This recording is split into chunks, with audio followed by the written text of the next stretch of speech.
여러분들 사실 저마다 겉으로 볼 때는 아무 문제 없는 것 같고 또 편안한 것 같고 우리가 왜 내가 웃는 게 아니다 이렇게 표현하는 것처럼 그냥 잘 지내는 것 같지만 누구에게도 말하지 못하는 그런 이야기 하나쯤은 가슴속에 품고 살아가는 것 같습니다. 자, 우리 옆에 있는 지체들 얼굴 한번 좀 보시겠습니까? 네, 웃고 있지만 혹시나 그 웃음 뒤에 가녀진 그늘이 있지는 않은지. 네, 그리고 한번 오늘 이렇게도 물어봤으면 좋겠습니다. 어젯밤에 잘 잤니? 이렇게 한번 좀 물어보실래요? 어젯밤에 잠은 잘 잤어? 네. 여러분 겉으로 볼 때는 그냥 아무 문제 없는 그런 사람처럼 보이지만 그냥 밤이 되면 또 조용히 혼자서 그렇게 꺼내야만 하는 그런 이야기를 가진 그런 사람들, 또 아무에게도 쉽게 말하지 못하는 또 그런 삶의 무게를 가진 그런 사람들이 있습니다. 그래서 사람들 틈바구니에 또 함께 살아가면서도 또 여전히 그냥 혼자 있는 것만 같고 꼭 내 자리가 아닌 것 같은 또 그런 마음을 느끼면서 우리가 살아가기도 합니다. 그것이 우리 이 교회 공동체 안에서도 사실 일어날 수 있는 일이라는 거예요. 몇 해 전에 이 많은 사람들에게 그런 삶의 다양한 그런 경험과 또 깨달음을 또 느끼게 해주면서 많은 공감을 자아냈던 드라마가 하나 있습니다. 나의 해방일지라는 드라마, 혹시 여러분들 보셨습니까? 저도 이 드라마를 봤었는데 이 드라마 중에서 제가 좀 이렇게 기억에 남았던 그런 대사가 하나 있습니다. 그 김지원 씨가 이렇게 연기했던 주인공 연미정이 이렇게 독백했던 대사인데 제가 한번 읽어드릴게요. 생각해보니까 내가 진짜 좋아하는 사람이 하나도 없더라고요. 겉으로 다 괜찮아 보이는데 속을 들여다보면 실망도 있고 미움도 있고 질투도 있고 앙금이 조금씩 있어요. 그러다 보니 늘 혼자라는 느낌에 시달리고 버려지는 느낌에 시달리며 조용히 지쳐가요. 저는 이 대사가 좀 오랫동안 마음에 남았습니다. 어쩌면 우리 안에도 좀 이렇게 말하지 않는 감정들 우리가 있기 때문에 이런 대사들이 공감되지 않은가 이런 생각들을 해보았습니다. 때로는 늘 혼자인 것 같고 또 사람들과 세상들로부터 좀 거부받는, 좀 거부되어지는 그런 느낌을 받기도 하고 또 느닷없이 내 삶이 무너져 버리는 것 같은 또 그런 현실들을 경험하게 되어질 때 오늘 우리가 함께 읽었던 이 본문도요, 어떻게 보면 그런 감정의 그런 연장선에서 그 한복판에서 벌어지는 이야기입니다. 오늘 본문을 보시면 다윗과 함께했던 그 무리들이 사흘 만에 시글락으로 돌아왔다라고 이야기가 시작됩니다. 여러분, 이 시글락이 어떤 곳인지 아십니까? 이 시글락은요, 이 다윗이 이 골리앗을 쓰러뜨린 다음에 이스라엘의 이 국민적 영웅이 되었습니다. 하루아침에 영웅이 된 거죠. 그런데 그 이후에 사울 왕의 끝없는 그런 질투 때문에 결국은 계속 이 도망 다니면서 이스라엘을 떠나서 도망자의 삶을 살아야만 했던 때가 왔습니다. 그래서 여러분들 보시면 그 왼쪽 편 지중해 그 해변 쪽에 보시면 블레셋이라고 하는 결국 그 골리앗의 나라, 그 원수의 나라에 망명하게 되었습니다. 그래도 다행히 그 블레셋 왕이었던 아기스 왕이 다윗과 이 다윗의 추종자들이 거기서 망명해서 살아가는 것을 좋게 여겼기 때문에 그 블레셋 남쪽에 그냥 너희가 살아라 이야기를 해준 곳이었습니다. 그래서 어떻게 보면 원래 고향도 아니었고요. 또 원수의 나라니까 가 있어도 마음이 편하지 않은 그런 땅이었습니다. 다 무너져 버린 땅. 이것도 저것도 어쩔 수 없는 어떻게 보면 마지막 도피처와도 같은 그런 땅. 그곳이 바로 이 시글락이었습니다. 그런데 여러분, 놀랍게도요, 또 옥면의 장면처럼 하필 그때 이 블레셋이 또다시 이스라엘과 이제 전쟁을 치르려고 하는 거예요. 여러분 생각해 보세요. 다윗이 얼마나 마음이 불편했을까요? 이 사울을 피해서 그 이스라엘의 적국이었던 블레셋에 가 있었는데 이제 그 블레셋이 또 자신들의 그 동족 이스라엘과 전쟁을 하려는 거. 망명을 하고 있으니까 어쩔 수 없이 자기들도 그 전쟁에 참가하겠다고 이 다윗이 그 무리들을 데리고 그 아기스 왕에게 갔어요. 그랬더니 그 아기스 왕은 괜찮다고 생각했지만 그곳에 있었던 블레셋의 다른 장군들이 이렇게 이야기하는 거예요. 왕이시여, 혹시 저 다윗과 무리, 그래도 적어도 몇백 명이 되는 군사들인데 전쟁하다가 우리 뒤통수를 치고 우리를 배신하면 어떡합니까? 안 됩니다. 그래서 또 거부를 하게 됩니다. 그래서 그들은 전쟁에 참가하러 갔다가 전쟁에 참가하지 못하고 다시 그렇게 발길을 돌려서 시글락으로 갔습니다. 이것이 오늘 이 본문에 시작되는 이야기예요. 그런데 어떻습니까? 그렇게 사흘을 이렇게 비우고 돌아왔던 그 시글락, 돌아와 보니까요, 마을이 난리가 난 거예요. 마을이 다 불타버렸고 사랑하는 아내 그리고 자녀들이 아멜렉이라고 하는 그 나라, 아까 그 블레셋 밑에 있었던 나라거든요. 그 나라의 침략을 받아서 또 다 사로잡혀 가버린 그런 상황에 빠지게 되었습니다. 성경은 이 상황을 이렇게 기록합니다. 오늘 4절 말씀 다시 한번 같이 읽어보겠습니다. 다윗과 그와 함께한 백성들이 울 기력이 없도록 소리를 높여 울었더라. 아멘. 여러분, 지금 이 사람들의 처지를 한번 생각해 보십시오. 이 본국에서 쫓겨나서 이 원수의 땅, 그냥 조그마한 그 시골 마을에 숨죽여서 살아가고 있는데 설상가상으로 또 아멜렉이라는 나라가 와서 자신들의 가족을 다 사로잡아가 버렸습니다. 그렇게 그냥 지쳐서 더 이상 울 힘이 없을 만큼 그들이 엉엉 운 다음에 더 놀라운 것은 그들이 그 깊은 절망을 자신들의 리더인 다윗에게 그 분노로 바꾸어서 표출하는 그 모습들을 보여준다는 거예요. 6절 말씀을 보니까요, 백성들이 자녀들 때문에 마음이 슬퍼서 다윗을 돌로 치자고 했다라고 이야기가 나와 있습니다. 여러분 어떻습니까? 놀랍지 않습니까? 백성들이 다윗에게 돌을 들었다라는 거예요. 이게 얼마나 참담한 광경입니까? 여러분, 이 백성들이 어떤 사람인지 아십니까? 앞선 사무엘상 22장에 보면요, 이 사람들을 이렇게 소개합니다. 같이 읽어볼까요? 환난 당한 자, 빚진 자, 마음이 원통한 자들이 다 다윗에게로 모였더라. 아멘. 이 사람들은 이미 자신들의 삶이 무너져서 더 이상 살 곳이 없어서 아둘람 굴에 숨어들었던 사람들이에요. 그나마 이 다윗 덕분에 그저 이렇게라도 살 수 있는 사람들, 다윗의 도움이 아니었으면 전혀 살아갈 수 없는 그런 사람들이었어요. 그런데 이 다윗이 그들을 품고 지금까지 이렇게 거느리고 왔는데, 방금 전까지만 해도 함께 싸우겠다고 충성을 맹세하고 다짐했던 그 사람들인데, 그리고 여러분 지금 어떻습니까? 지금 이 사람들만 자기의 가족과 아내를 잃었습니까? 다윗도 똑같이 자기의 아내를 잃어버린 그런 상황이었어요. 다윗도 똑같은 그런 슬픔을 겪고 있는 그런 상황인데, 그 공동체 앞에 일어난 그 문제 때문에 한순간에 그 리더에게 이런 분노의 감정을 표출하고 있는 이런 사람들의 모습, 어떻게 보면 이것이 우리가 함께 살아가고 있는 사람들의 그런 민낯이라는 거예요. 우리가 어제까지 그냥 친구처럼 또 내가 의지했던 그런 수많은 관계들, 한순간에 깨어질 수밖에 없는 그런 연약한 그런 관계라는 것, 이것이 어쩌면 우리가 가지고 있는 그런 관계들의 그런 실상이기도 하다라는 겁니다. 이 순간 다윗은요, 철저하게 또다시 혼자가 되는 거예요. 사람으로서 또 지도자로서. 저는 이 말씀을 묵상하면서요, 저도 한번 생각해 봤어요. 우리 이 청년드림 공동체가 올 한 해 열심히 이 돌봄이라는 주제를 가지고 같이 사역하면서 같이 왔잖아요. 그런데 때는 우리가 이 여름 사역을 막 은혜 가운데 다 마치고 돌아온 그때라고 한번 생각해 봅시다. 우리 서로 막 은혜가 넘쳐서 하나님이 우리 가운데 일하셨습니다 하고 막 돌아왔어요. 그런데 갑자기 우리 이 공동체 안에 막 코로나 같은 그런 천재지변과도 같은 그런 일이 생긴 거예요. 그랬는데 갑자기 여러분들이 저에게 이 모든 일들이 목사님 때문이에요, 목사님이 책임지셔야 되고 목사님 때문에 되는 일이 없고 막 이러면서 갑자기 저에게 그런 비난의 화살들을 돌린다라고 생각해 본다. 저는 도저히 감당이 잘 안 될 것 같더라고요. 방금 전까지만 해도 목사님 자기 은혜 받았어요, 목사님 너무 좋아요, 우리 공동체 너무 좋아요 했는데 갑자기 목사님 때문에 아무것도 안 되고 목사님 때문에 우리 공동체 가운데 막 이런 일이 막 생겼어요 라는 것처럼 나에게 그런 비난의 화살들이 쏟아진다. 도저히 저는 이걸 어떻게 감당할까 이런 생각이 들었습니다. 그런데 여러분, 놀랍게도요, 이 다윗의 반응을 우리가 함께 주목해 보았으면 좋겠습니다. 우리 6절과 7절 말씀을 보면요, 이렇게 사람들이 다윗을 향해서 돌을 들고 치려고 하는데 다윗이 이렇게 반응합니다. 다윗이 크게 다급하였으나 그의 하나님 여호와를 힘입고 용기를 얻었더라. 그리고 에봇을 내게로 가져오라, 그렇게 담담하게 이야기하고 있는 모습을 보여줍니다. 여러분, 좀 이상하지 않으세요? 눈앞에서 사람들이 돌을 들고 자기를 죽이겠다고 막 그렇게 분노를 하고 있어요. 그런데 이 다윗은 아무렇지 않게 제사장에게 에봇을 가져오라 이야기합니다.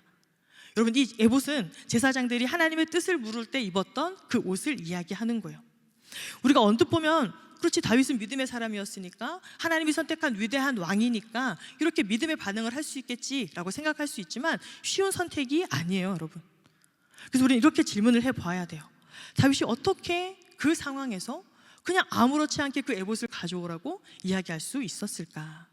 자신도 사랑하는 가족을 잃고 어떻게 될지 그 가족들의 생사도 알 수 없는 그 두려움 가운데 있는 그 상황, 믿었던 사람들로부터 지금 배신을 당하고 자신의 리더십이 붕괴되어지고 또 생사고락을 함께했던 그 백성들이 그렇게 자신에게 분노하고 있는 이 상황, 자신도 어떻게 보면 이 죽기 직전인 그 상황 가운데에서 우리가 어떻게 생각하면 하나님을 찾을 그 여유는커녕 아무런 그런 기도 한마디가 나올 수 없을 것 같은 그런 상황이잖아요. 그런데 다윗은 이렇게 하나님의 뜻을 구하기 위해서 너무나 담담하게 또 용기 있는 이런 행동들을 하고 있다라는 것. 아마도 보통 사람들은 이렇게 이야기하지 않았겠습니까? 여러분, 나도 지금 힘들어요. 우리 가족도 지금 이렇게 지금 다 사로잡혀 갔어요. 왜 나한테 이렇게 얘기하는 겁니까? 내가 뭘 잘못했어요? 도대체 나에게 무슨 문제가 있죠? 아니면 이렇게 대응하지 않고 어떻게 내가 그냥 이 무리를 빠져나가서 도망갈 수 있을까? 이런 생각들을 했을 수도 있습니다. 그런데 다윗은 자기 안에 이런 슬픔, 분노, 억울함 이런 것들을 그냥 고스란히 가진 채 에봇을 가져오라 이야기했다라는 것. 그것은 아마 다윗이 지금까지 살아왔던 그 모든 그 평생 가운데 위기의 순간마다 어려운 일이 있을 때마다 늘 이렇게 하나님을 찾고 하나님께 기도하는 삶을 살았기 때문에 다윗은 지금도 바로 이 순간에도 그냥 평소 하던 대로 이렇게 하나님께 기도하는 모습을 보여주고 있는 겁니다. 사실 여러분, 다윗의 삶을 돌아보면요, 이 다윗은 이 골리앗이라고 하는 그 사건이 생기기 이전에는 늘 소외되어지고 주목받지 못했던, 그냥 있으나 마나 존재감이 전혀 없었던 그런 인물이었어요. 이 사무엘 선지자가 이 다윗의 아버지였던 이새의 집에 가서 이제 새롭게 하나님의 그런 명을 받아서 기름을 부으려고 찾아갔어요. 그래서 이 왕으로 세울 그 아들들을 다 내 앞에 데려오라 이야기를 합니다. 다윗은 이새의 8번째 막내 아들이었거든요. 근데 이때도 다윗은요, 당연히 막내 아들이니까 왕이 될 제목이 아니니까 그냥 들에 가서 양을 치고 있었어요. 그렇게 첫째부터 7째까지 다 이 사무엘이 그냥 지나칩니다. 그리고 아들이 더 없느냐, 하나님이 다른 아들이라고 이야기하는데 다른 아들이 없느냐, 다른 사람을 데려오라 이야기합니다. 그때 이새가 막내 하나가 더 있긴 한데요, 근데 그 아이는 도저히 왕이 될 그런 제목이 아닌데요. 그러면서 그제서야 이 다윗을 사무엘 앞에 데려왔던 그러한 인물, 자신의 아버지로부터도 아무런 인정도 받을 수 없었고 또 아무런 그런 소중한 사람으로, 귀한 사람으로, 무엇인가 큰 일을 한 사람이라고 여김받지 못했던 그러한 다윗. 그러니까 이 다윗은 어땠을까요?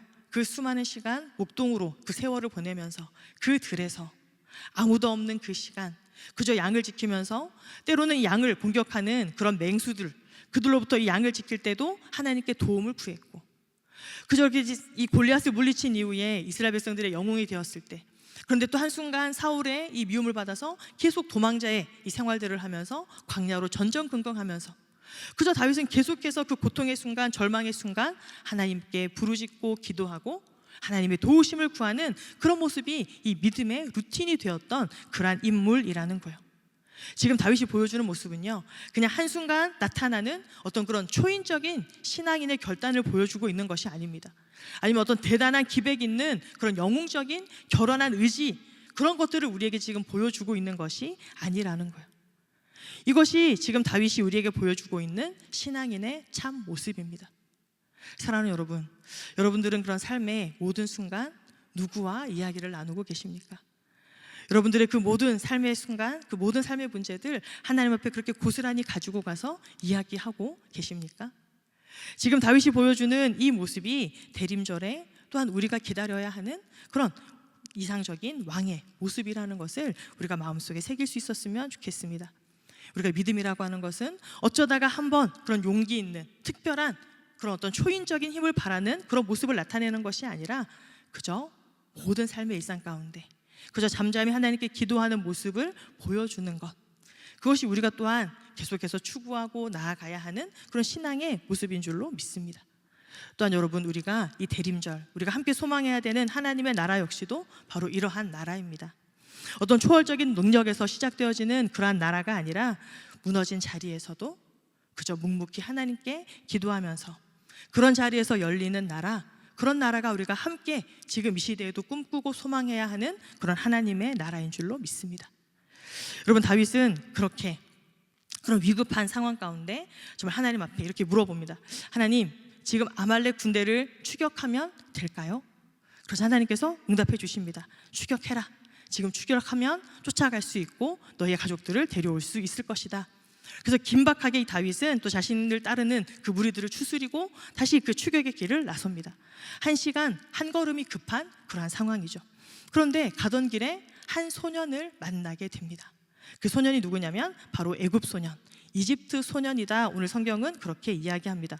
그런데 놀랍게도요, 그 소년이 왜 그 길 가운데 쓰러져 있냐면 사흘 전에 이 소년이 병에 걸렸는데 그의 주인이었던 아말렉 사람이 그를 그냥 가차없이 길에 버려버린 거예요. 그냥 더 이상 쓸모가 없고 소용 가치가 없으니까 그저 버려버리는 거예요. 여러분, 이 아말렉, 그 시글락을 쳐들어와서 불질렀던 그 민족입니다. 이 아말렉이 보여주는 그 삶의 방식, 어떻게 보면 지금 우리가 살아가는 이 시대의 모습과도 닮아 있지 않습니까? 사람을 그저 어떤 효율로만, 효용 가치로만 보는 그런 시대.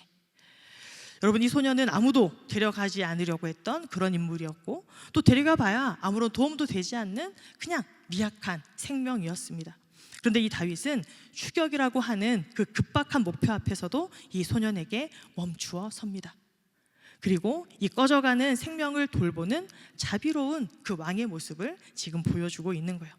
그렇게 그 소년을 이렇게 일으켜 세우고 떡과 물을 먹이고 또 그에게 힘을 얻게 하고 기력을 회복시켜 줍니다. 그러고 난 다음에 천천히 그 소년의 이야기를 듣습니다. 우리 13절과 14절의 말씀 같이 한번 읽겠습니다. 다윗이 그에게 이르되 너는 누구에게 속하였으며 어디에서 왔느냐 하니 그가 이르되 나는 애굽 소년이요 아말렉 사람의 종이더니 사흘 전에 병이 들매 주인이 나를 버렸나이다. 우리가 그렛 사람의 남방과 유다에 속한 지방과 갈렙 남방을 침노하고 시글락을 불살랐나이다. 아멘. 이 소년의 이야기는 더욱 충격적인 이야기입니다. 왜냐하면 이 소년이 모셨던 그 주인이 바로 이 아말렉 사람이었고, 바로 그들이 이 자신들의 아내와 자녀를 데려간 그 장본인이었던 거예요. 이 이야기를 듣는 순간 어떻게 보면 그 분노심에 이 소년을 죽일 수도 있었습니다. 그런데 다윗은 그렇게 하지 않았고 끝까지 그에게 친절과 자비와 인내를 베풀어 주고 있는 거예요. 여러분, 우리가 지금 계속해서 올 한 해 이 돌봄이라는 이야기들을 같이 나누고 있는데요. 여러분, 돌봄이 무엇일까요? 이 돌봄이라는 것은 내가 여유가 있을 때, 내가 무엇인가 베풀어 줄 만한 그런 평안의 상태에 있을 때 베풀어 주는 것이 아닙니다. 여러분, 돌봄이라는 것은 지금 이 다윗의 모습처럼 나의 아픔과 절망 속에서도 멈추지 않는 사랑, 그렇게 사랑을 베풀어 주는 것, 그것이 돌봄이라는 거예요. 우리 같이 한번 따라서 읽어볼까요? 시작. 돌봄은 나의 아픔과 절망 속에서도 멈추지 않는 사랑입니다. 아멘. 사랑하는 여러분, 우리도 이런 돌봄의 사람으로 계속해서 우리의 삶을 걸어갈 수 있게 되기를 축복합니다. 내가 평안하고 내가 여유가 있고 또 누군가에게 무엇인가 나눠줄 그런 여건이 될 때 우리가 돌봐주는 것이 아니라 내 상황이 어떠하든지 나도 괴롭고 나도 절망스럽고 나도 아픔에 있는 그런 상황일지라도 우리가 사랑하기를 멈추지 않는 그런 공동체가 될 수 있기를 축복합니다. 여러분, 이 모습이 왜 특별한 장면인지 아십니까? 이 사무엘상 30장은요 이제 다윗이 그 힘들었던, 그리고 어떻게 보면 비참했던, 고달팠던 이런 도망자의 삶을 이제 끝나는 그 거의 마지막의 장면입니다. 이제 그 이후로 가면 다윗이 이제 왕으로 즉위해서 하나님의 그런 통치자로서 이스라엘을 다스리는 그런 모습들이 보여지는데요. 이제 곧 다윗 왕조가 시작되기 전 하나님의 나라가 이제 세워져 가는 그런 모습들을 우리에게 보여주는 장면이기 때문에 중요한 본문입니다. 그리고 다윗이 멈춰선 그 자리에서 우리는 또한 예수님의 모습을 발견할 수 있습니다. 여러분, 예수님도 그렇지 않으셨습니까? 예수님께서 그 공생의 사역을 하실 때 예수님이 발걸음이 머무셨던 곳은 어떤 곳이었습니까? 늘 사람들로부터 소외받던 그런 사람들, 아픈데 더 이상 고쳐줄 그런 의원이 없어서 전전긍긍하던 그런 사람들, 게다가 이렇게 가늠하다가 현장에서 발각되어서 사람들에게 돌로 맞아 죽을 그런 위기에 처해져 있는 그런 여인, 이렇게 돌봄이 필요한 이들에게 예수님께서는 기꺼이 다가가셨고 그들에게 멈추어 주셨고, 이것이 예수님께서 우리에게 보여주셨던 하나님 나라의 돌봄의 방식이라는 거예요. 여러분 지난주 말씀 기억하십니까? 담임 목사님께서 말씀을 전해주셨는데 아브라함도 하나님께서 이제 믿음의 조상으로 세우셨고 또 그를 통해서 이렇게 하나님의 나라를 이제 이루어 가시는데 아브라함이요 이렇게 길 가는 나그네는 아주 극진히 막 소를 잡아서까지 대접하는 그런 사람이었는데 아브라함이 정작 자기의 아내였던 그 하갈 그리고 자기 아들이기도 했던 그 이스마엘은 아주 인정사정 없이 매몰차게 광야로 내쫓아버렸던 그런 일들이 있죠. 그냥 자기의 어떤 필요와 목적에 부합하지 않다라고 판단하니까 가차없이 그저 그렇게 광야로 내몰았던 그런 사건. 그리고 광야에서 그 하갈이 하나님 앞에 이렇게 울부짖었죠. 하나님, 이 아이가 죽는 것을 제가 참아 볼 수 없습니다. 그런데 여러분, 그때 그 이스마엘의 그런 눈물, 그리고 그 엄마였던 하갈이 부르짖었던 그 소리, 이것이 다시 지금 오늘 이 이집트 소년, 그 광야에서 이 이집트 소년이 울부짖는 그 소리로 지금 이렇게 겹쳐지는 것들을 우리는 볼 수 있습니다. 그리고 어떻게 보면 아브라함이 실패했던 그 자리, 또 아브라함이 외면했던 그 자리에 지금 다윗이 멈추어 선 거예요. 그리고 그렇게 버려진 자의 그 울음을 외면하지 않는 그런 왕의 모습을 지금 보여주고 있습니다. 이것이 바로 집 없는 자의 집이 되어주는 사람, 홈 포 더 홈리스의 그런 모습들을 보여주는 것이고, 이것이 지금 우리가 대림절 기간 동안 함께 소망하고 꿈꾸는 그런 하나님 나라의 통치의 방식이라는 거예요. 그런데 여러분, 사실 다윗도요 계속 성공하는 모습을 보여주진 않았습니다. 우리가 아는 것처럼 이 밧세바의 사건을 통해서 다윗 역시도 실수하는 그런 연약한 인간의 모습을 보여주죠. 그런데 계속해서 이렇게 아브라함과 다윗의 이야기를 통해서 우리의 시선은 결국 어디로 옮겨져 가는 걸까요? 완전하신 왕, 그리고 버려진 이들을 위해서 기꺼이 멈춰주시는 우리 주 예수 그리스도에게로 우리의 시선이 이렇게 조금씩 옮겨간다라는 거예요. 예수님 역시도 가장 낮은 자리에서 사람들에게 멸시받고 소외받고 천대받던 그들, 버려진 자들을 위해서 우리 예수님께서 쓰셨다라는 것, 그렇게 집 없는 자들의 집이 되어주시는 그런 삶들을 사셨습니다.